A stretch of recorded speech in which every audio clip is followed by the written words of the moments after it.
for their territory in Montana. 5 of them filing suit to block the statewide ban signed by Governor Greg Gianforte yesterday.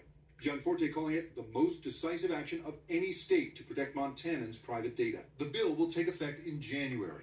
And while it threatens to fine TikTok $10,000 a day for each violation of the ban and instructs app stores not to offer TikTok in Montana, enforcement details are otherwise vague.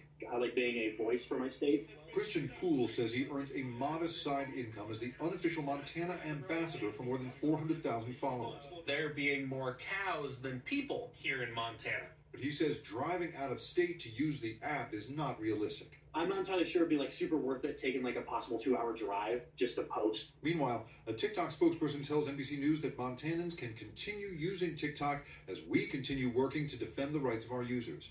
And in congressional testimony last month, its CEO insisted TikTok is not controlled by China.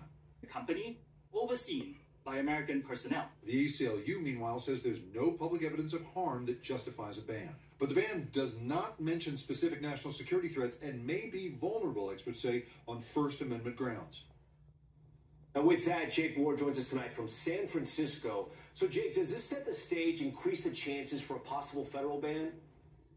Well, it certainly puts pressure on federal regulators and the Congress to begin thinking about this. And it's important to note here, Tom, that that would be a nightmare for big tech companies. Social media companies have forever been trying to push white papers and gentle efforts to try to shape federal regulation because their nightmare is a balkanized policy landscape in which every state does it differently. Montana could be the beginning of that. You know, Jake, we heard from the ACLU there in your report, and I understand Montana's already going to have some legal trouble with this statewide ban.